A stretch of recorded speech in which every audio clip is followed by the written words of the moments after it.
We've had a lot of fun on our trip to the Gulf Coast. Along the way, we have put over 1,000 miles on our motorhome and stayed in some really peaceful campgrounds. But there has been one underlying aspect to our trip that we haven't yet talked about.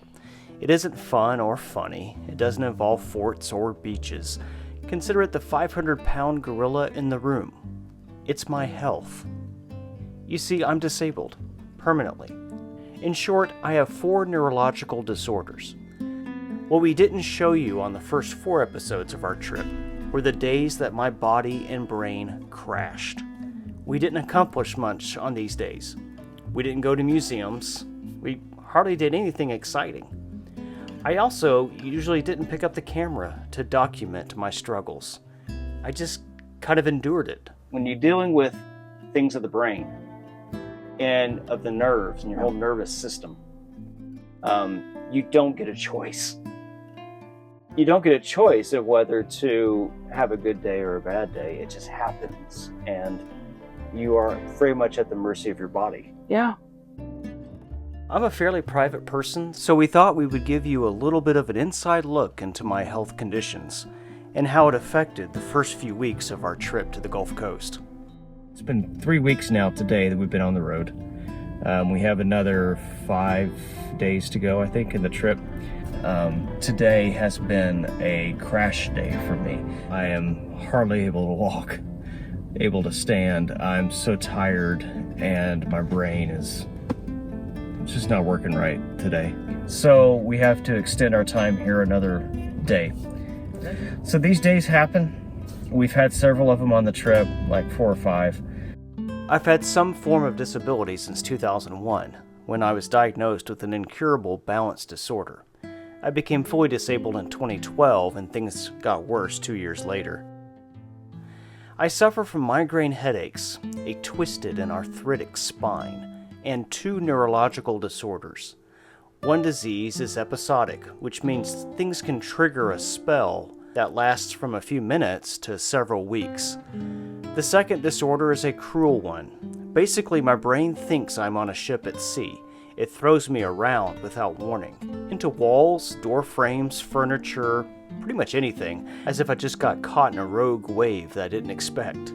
I get hurt a lot, and I even broke my back once. My various disorders affect my hearing, balance, sight, motor skills, and nervous system. I don't sleep well, and am in constant pain. Life was hard, and I had just about given up on finding solutions when Shannon came into my life in the fall of 2015. I feel like she started fighting for me the moment she met me. She has become my motivation to keep seeking a cure for my disorders. Together, we went to specialist after specialist. I took test after test. Currently, we are up against a metaphorical wall, which I probably ran into at some point. There are no known cures, and we don't know quite where to turn next. It's been a battle. I was an RVer when I met Shan, a lifestyle that I found offered me a change of scenery, a slower pace of living, in an environment that was familiar.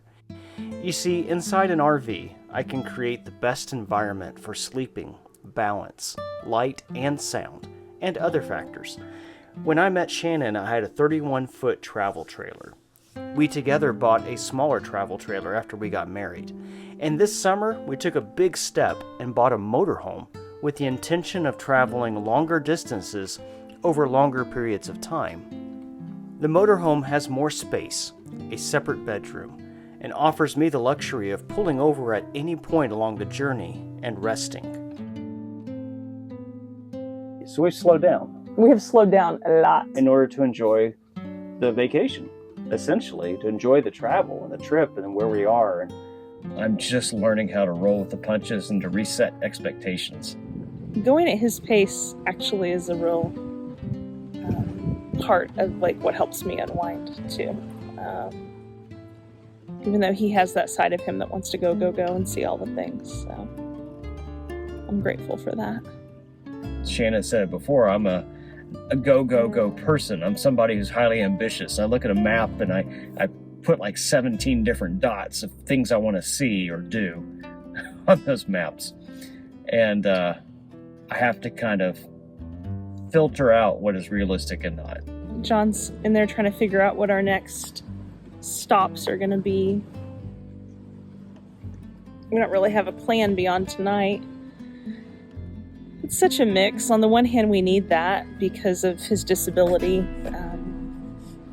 We need to have the flexibility, and on the other hand, it's nice to have a plan and to know where we're headed. So I never know when something's going to happen. I have a bad day where I wake up and I'm not able to function fully that day. And so we ran into that in Mobile at historic Blakely State Park. We ended up staying 5 nights there because one night I just didn't sleep, had a horrible pain. I knew it would affect me. Shannon knew it would affect me. I was going to continue on and just go to the next stop anyway and fight through it. But my better half said we better slow down for your sake and all that stuff. So we did. Well, it doesn't make sense to push through when the whole reason why we're on this trip, the whole reason why we bought the RV is so that we could travel at the speed that you need. Yeah. And so that we could consider your disability as part of the picture and not allow it to limit. It's like once you consider the disability, then you don't have to be as limited by it. Right. And so RV allows you to have your own bed, we make our own meals, we have all of our own control of our environment. And then we also can go at the pace that is most helpful for John, which usually means sometimes needing extra time. Yeah. We had to stay in Mobile an extra 2 nights because of my health. We stayed along the coast an extra night, and now we're staying here in New Orleans an extra night as well, so I can recover. So this has been a real important trip because we kind of figured out what that pace might look like and what I need.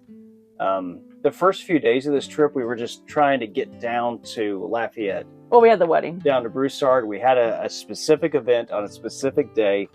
Family was coming in the day before, and so it was important. So we pushed through Millwood State Park, then down to Natchitoches. Didn't spend hardly any time there. And then all the way down, and my body crashed in those 2 days because we were moving too fast. Yeah. And so by the time we got to Broussard, I think I told you that I was like, if we didn't have a deadline, I would not have been able to travel that day. Yeah. But I just pushed the envelope.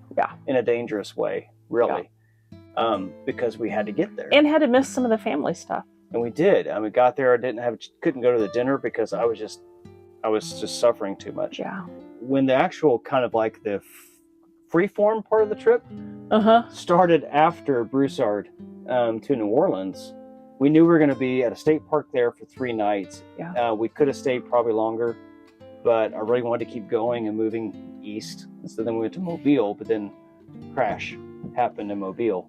Going at the pace that John needs, the pace of the disability, means things like not getting all the way out to the East Coast. Being able to respect the pace that I need to go at to deal with my disabilities is a lot. And so we have to really respect that. Yeah. For the future, we hope to move at a slower pace that allows me to be disabled and yet still enjoy travel. And since my conditions are only getting worse each year, I want us to, right now, enjoy exploring and living happy times together before it becomes too tough for me to travel. Our trip has been an interesting experience in trying to figure out disability with a kind of a mock full-time RV life. Sometimes we just have to reset and do what's the best for all of us. What that meant for our trip is that we could not get out to St. Augustine or Savannah or anywhere on the East Coast with the time that we had left on our trip. We had to step back and figure out how we wanted to spend the final week of travel. And one place kept coming back to our minds: New Orleans. The Crescent City has so many places to visit and was so full of history that we barely scratched the surface the first time we were there. So we decided to go back to Bayou Saguenay State Park and check a few more items off our New Orleans bucket list. Afterwards, we had to start heading north to go home. If not for prior commitments in November, we could have and might have stayed on the beach or in a fort for the rest of the year. But Savannah, the Smoky Mountains, and other amazing destinations will have to wait until next year. Until then, we're off to New Orleans. But that adventure will have to wait until next time.